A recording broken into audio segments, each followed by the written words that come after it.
ইকোভিশন একাডেমির তরফ থেকে আজকে আমরা শুরু করতে চলেছি ইউজিসি নেটের যে প্রিভিয়াস ইয়ারের কোয়েশ্চেন্সগুলো রয়েছে সেই প্রিভিয়াস ইয়ারের কোয়েশ্চেনগুলোকে আমরা সলভ করার চেষ্টা করব এবং ইউজিসি নেটের যে সমস্ত কোয়েশ্চেন প্রিভিয়াস ইয়ারে আসে সেই সমস্ত কোয়েশ্চেনের যে স্ট্রাকচার সেটা কিন্তু তোমাকে একটা আইডিয়া দেবে যে পরবর্তী সময়ে কোয়েশ্চেনগুলো কীরকম আসতে পারে।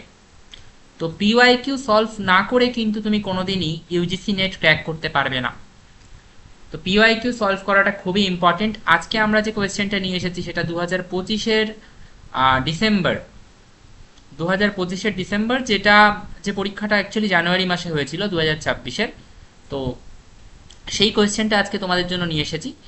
এবার আমরা স্টার্ট করছি। প্রথম কোয়েশ্চেনটা দেখো, which of the following approach has included time deposit with commercial banks in the definition of money supply. তো কমার্শিয়াল ব্যাংকের যে টাইম ডিপোজিট আর সেটাকে মানি সাপ্লাইয়ের মধ্যে ইনক্লুড করেছে, এর মধ্যে কোন অ্যাপ্রোচ? কনভেনশনাল অ্যাপ্রোচ নাকি শিকাগো অ্যাপ্রোচ নাকি ওয়াল্টার্স অ্যাপ্রোচ নাকি ফেড অ্যাপ্রোচ? তো এখানে আমি যদি কনভেনশনাল অ্যাপ্রোচের কথা বলি, কনভেনশনাল অ্যাপ্রোচ যেটা ইরভিন ফিশারের দেওয়া ছিল, সেই কনভেনশনাল অ্যাপ্রোচ কিন্তু মানি সাপ্লাই M1 তার যে ডেফিনেশন দিয়েছে সেই ডেফিনেশনে তারা বলেছে যে মানি supply is equal two currency plus demand deposit. যদি আমি শিকাগো অ্যাপ্রোচের কথা বলি, শিকাগো অ্যাপ্রোচ কি বলেছে? শিকাগো অ্যাপ্রোচ বলেছে যে মানি সাপ্লাইয়ের মধ্যে কারেন্সি, ডিমান্ড ডিপোজিট আর time deposit with commercial bank তিনটেই থাকে। তারা বলছে মানি সাপ্লাইয়ের মধ্যে কারেন্সি, ডিমান্ড ডিপোজিটও থাকে এবং তার সাথে সাথে time deposit with commercial bank এটাও থাকে।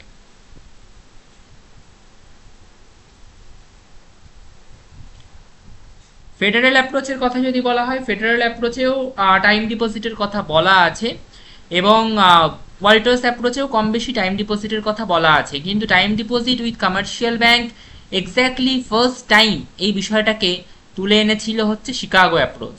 কনভেনশনাল অ্যাপ্রোচ যেটা ইরভিন ফিশারের দেওয়া, সেখানে কিন্তু এই কনসেপ্টটা ছিল না। তো আমরা এই অ্যান্সারটা কিন্তু শিকাগো অ্যাপ্রোচটাই নেব, যেটা হচ্ছে অপশন 2।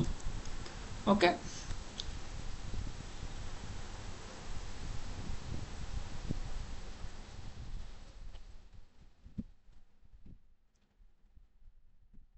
নেক্সট যে কোয়েশ্চেনটা এখানে আছে সেটা হচ্ছে 1 মিনিট।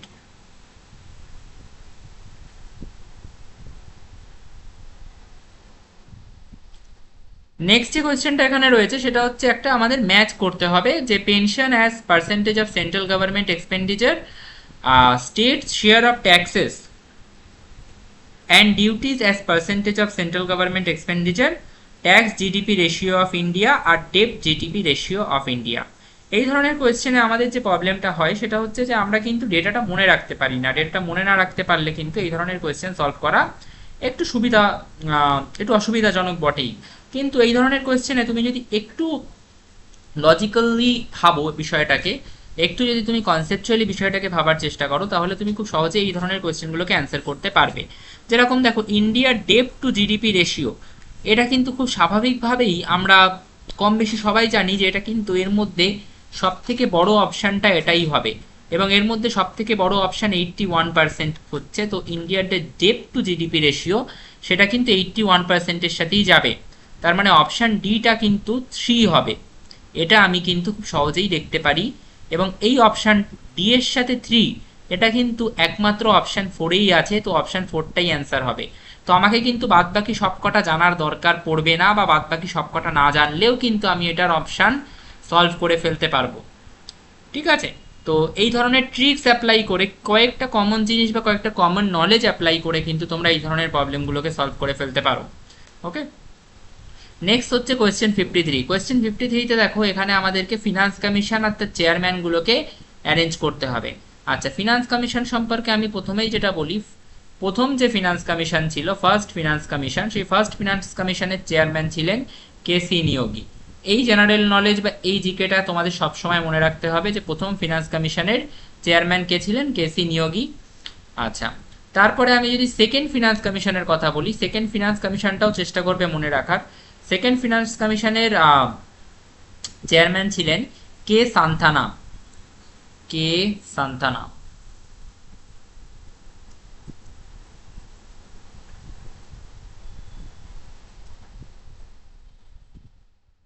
সেকেন্ডের পরে যে ফিনান্স কমিশনগুলো রিসেন্ট, সেই রিসেন্ট ফিনান্স কমিশনের চেয়ারম্যানগুলো তোমাদেরকে মনে রাখতে হবে। রিসেন্ট ফিনান্স কমিশন বলতে আমি বোঝাতে চাইছি হচ্ছে, তোমরা চেষ্টা করবে যে 11th ফিনান্স কমিশন থেকে মনে রাখার। 11th ফিনান্স কমিশনের চেয়ারম্যান এম খুসরুই ছিল, যেটা এখানে অপশানেও সঠিক দেওয়া আছে। ঠিক আছে।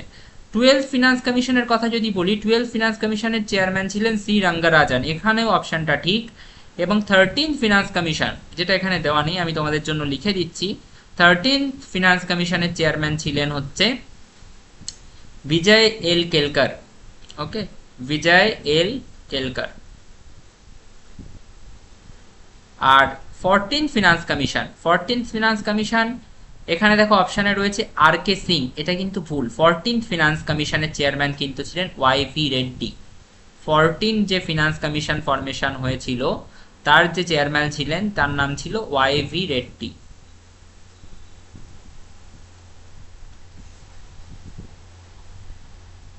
আর 13th ফিনান্স কমিশন তো হলো। 15th ফিনান্স কমিশন যেটা, সেই 15th ফিনান্স কমিশনের চেয়ারম্যান ছিলেন N K Singh. N K Singh.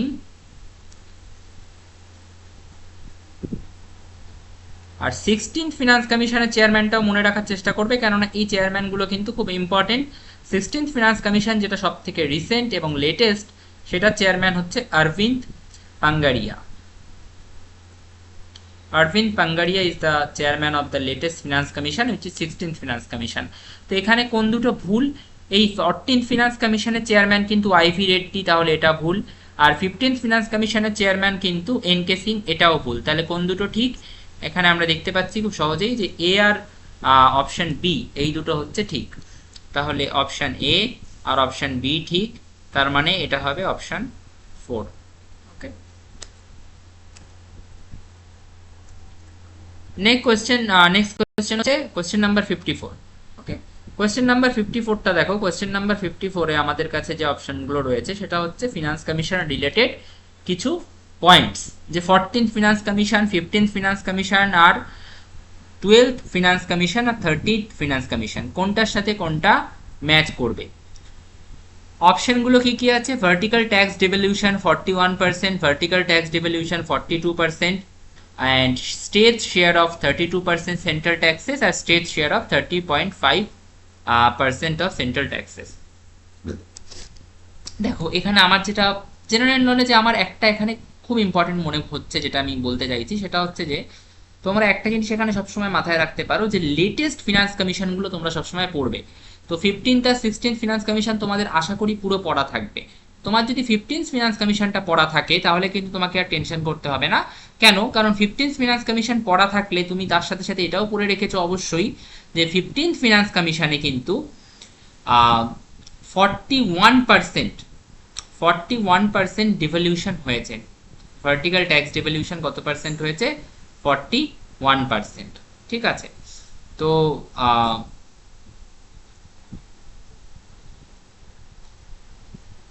না, 51%, হ্যাঁ 41%।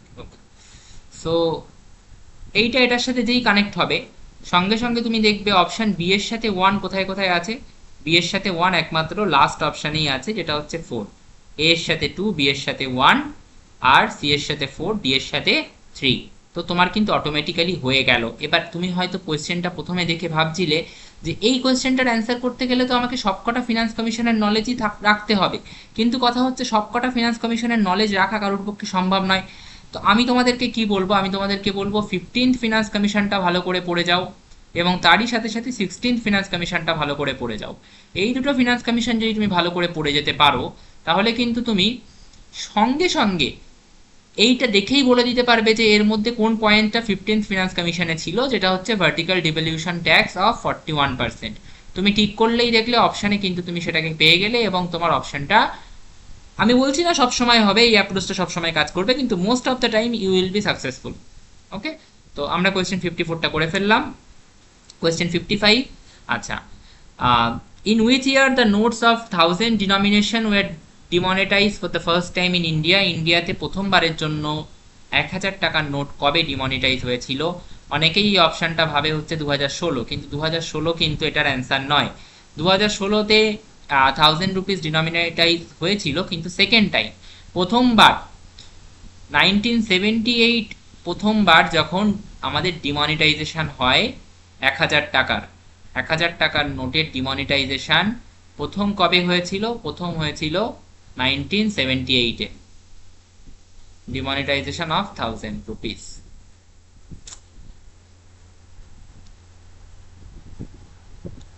আর 2016-তে সেকেন্ড টাইম হয়েছিল, এই জিনিসটা হয়েছিল ডিমনিটাইজেশন অফ 1000 রুপিস, কিন্তু সেকেন্ড টাইম হয়েছিল 2016-এ। তো প্রথমবার হয়েছিল 1978-এ, অপশন 2 ইজ কারেক্ট। ওকে, আচ্ছা। এবং এই রিলেটেড আর কি কি ইনফরমেশন তোমরা পড়ে রাখতে পারো, যেগুলো পড়ে রাখতে পারো সেটা হচ্ছে 2016 ডিমনিটাইজেশনটা কিন্তু তোমরা ভালো করে পড়ে রাখতে পারো, ঠিক আছে। আচ্ছা, এরপরে দেখো ম্যাট্রিক্স থেকে একটা কোয়েশ্চেন, যে matrix addition is commutative, is not commutative, matrix addition is associative, matrix multiplication is commutative, আর matrix multiplication is associative if product exist. আচ্ছা, এখানে দেখা যাক ম্যাট্রিক্স অ্যাডিশন ইজ কমিউটেটিভ মানে কি, এটার বিষয়টা কি। ম্যাট্রিক্সের অ্যাডিশন মানে হচ্ছে, আচ্ছা কমিউটেটিভ মানে কি? কমিউটেটিভ মানে হচ্ছে a plus B equals to B plus A. এটা যদি হয় তার মানে সেটাকে আমরা বলতে পারি কমিউটেটিভ, ঠিক আছে। এবার আমি ধরো এখানে একটা এ ম্যাট্রিক্স নিলাম, এ ম্যাট্রিক্সটা নিলাম 1 2 3 5, আর আমি এখানে একটা বি ম্যাট্রিক্স নিলাম, বি ম্যাট্রিক্সটা হচ্ছে সাপোজ 1 4 2 1। এবার আমি এ প্লাস বি করবো, এ প্লাস বি করবো, আর আমি বি প্লাস এ করবো, ঠিক আছে। দুটোতেই কি রেজাল্ট সেম পাবো? তোমরা খুব সহজেই দেখে বলতে পারবে দুটোতেই কিন্তু রেজাল্ট সেম আসবে। তুমি এ প্লাস বি করো আর বি প্লাস এ করো, দুটোতেই রেজাল্ট সেম আসবে। যদি এ প্লাস বি করো, রেজাল্ট কি আসবে? এ প্লাস বি করলে রেজাল্ট আসবে 2, 1 মিনিট,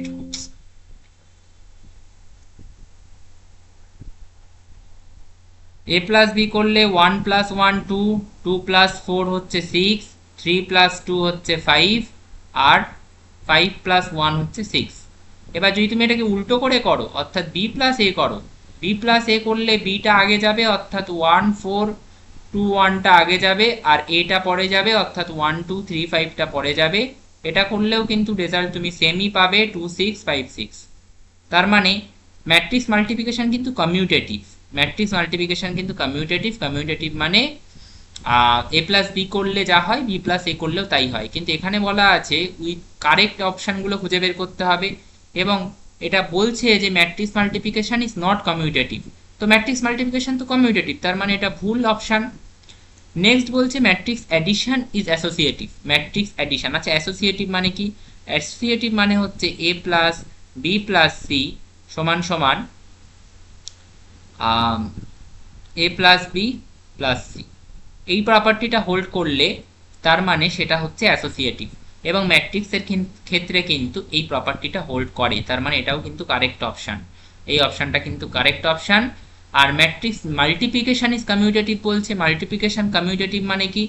মাল্টিপ্লিকেশন কমিউটেটিভ মানে হচ্ছে A into B is equal to B into A, অর্থাৎ 5 ইন্টু 3 যদি আমি লিখি সেটা 3 ইন্টু 5 এর সমান, এবং সেটা নর্মাল মাল্টিপ্লিকেশনের ক্ষেত্রে হয়, কিন্তু ম্যাট্রিক্স মাল্টিপ্লিকেশনের ক্ষেত্রে কিন্তু এই প্রপার্টিটা হোল্ড করে না। এটা তোমাদেরকে মাথায় রাখতে হবে যে ম্যাট্রিক্স মাল্টিপ্লিকেশনের ক্ষেত্রে কিন্তু এই প্রপার্টিটা হোল্ড করে না। ম্যাট্রিক্স মাল্টিপ্লিকেশনে কিন্তু এ ইন্টু বি আর বি ইন্টু এ দুটো ইকুয়াল হয় না। এটা খুব ইম্পর্টেন্ট একটা প্রপার্টি ম্যাট্রিক্সের ক্ষেত্রে, যেটা তোমাদেরকে মনে রাখতেই হবে, যে matrix multiplication is not commutative. তো এই অপশানটাও ভুল। এবার যদি আমি কোয়েশ্চেনের অপশানসগুলোর দিকে তাকাই, আমি খুব সহজেই বুঝতে পারবো যে দুটো অপশান ভুল হয়ে গেছে, এবং প্রত্যেকটা অপশানে কিন্তু দুটো করেই আমার কাছে চয়েস আছে। তাহলে অবশ্যই বিটা সঠিক হবেই, এবং ডিটাও সঠিক হবে, কারণ আরেকটা অপশান ডি আছে, তো আমাকে ডিটা আর চেক করে দেখতে হবে না। তো অ্যান্সার হবে বি অ্যান্ড ডি অনলি, যেটা হচ্ছে অপশান 4। ওকে, আশা করি এটা বোঝা গেল। নেক্সট, ম্যাট্রিক্স মাল্টিপ্লিকেশনের প্রপার্টিগুলো কিন্তু তোমরা খুব ভালো করে পড়বে, ম্যাট্রিক্সের প্রপার্টিগুলো খুব ভালো করে কিন্তু তোমরা পড়বে, কারণ সেটা কিন্তু খুব ইম্পর্টেন্ট এই অ্যাসপেক্টে। আচ্ছা, এইবার আসি নেক্সট কোয়েশ্চেনে। খুব সিম্পল একটা কোয়েশ্চেন, আমাকে বিভিন্ন এক দুটো স্যাম্পেল দিয়েছে এবং স্যাম্পেলের সাইজগুলো বলে দিয়েছে। সাইজগুলো বলে দেওয়ার সাথে সাথে ওরা এটাও বলে দিয়েছে যে স্যাম্পেল সাইজ কত, আর এফ স্যাম্পেলের ভ্যারিয়েন্স বলে দিয়েছে। স্যাম্পেলের ভ্যারিয়েন্স আর সাইজ থেকে আমাকে কি ক্যালকুলেট করতে হবে? আমাকে ক্যালকুলেট করতে হবে এফ স্ট্যাটিস্টিক। এবার এফ স্ট্যাটিস্টিক্স এর ফর্মুলা কি? এফ স্ট্যাটিস্টিকের যে অ্যাসপেক্টটা, সেটা আমরা খুব সহজেই কিন্তু এফ স্ট্যাটিস্টিকটা আমরা বের করতে পারি। এফ স্ট্যাটিস্টিকের ফর্মুলাটা কিন্তু তোমাদেরকে এখানে মনে রাখতেই হবে, কারণ এফ স্ট্যাটিস্টিকের ফর্মুলা ছাড়া কিন্তু এই কোয়েশ্চেনটাকে আমরা সলভ করতে পারবো না। এফ স্ট্যাটিস্টিকের ফর্মুলা হচ্ছে larger variance divided by smaller variance. এবং এখানে কিন্তু ডিগ্রিজ অফ ফ্রিডমের কোনো ব্যাপার নেই, ঠিক আছে, কারণ আমার এখানে লাগবে না ডিগ্রিজ অফ ফ্রিডম। তো লার্জার ভ্যারিয়েন্স কত? লার্জার ভ্যারিয়েন্স হচ্ছে 35.53, আর স্মলার ভ্যারিয়েন্স কত? স্মলার ভ্যারিয়েন্স হচ্ছে 34.92। এটার অপশন বের করলে হবে 1.02। খুব সিম্পল একটা অপশন, এবং এই অপশন এই অ্যান্সারে কিন্তু এই কোয়েশ্চেনটাতে এই স্যাম্পল সাইজগুলো কিন্তু আমার কাছে ইররিলেভেন্ট ইনফরমেশন, এগুলোর কিন্তু কোনো ইম্পর্টেন্স নেই, ঠিক আছে। তাহলে অ্যান্সার কোনটা হলো? অ্যান্সার হলো অপশন 1।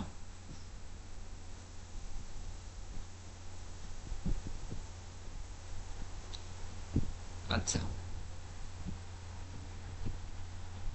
নেক্সট যে কোয়েশ্চেনটায় আসি সেটা হচ্ছে স্ল্যাগ ভ্যারিয়েবল কাকে বলে, সারপ্লাস ভ্যারিয়েবল কাকে বলে, আর অপটিমাল সলিউশন আর ইনফিজিবল সলিউশন। দেখো, যদি আমার কাছে এরকম কোনো ইনইকুয়ালিটি থাকে যে x1 plus 5x2 greater than equals to 6, তো আমি দুটো সাইডকে ইকুয়াল করার জন্য কি করতে পারি?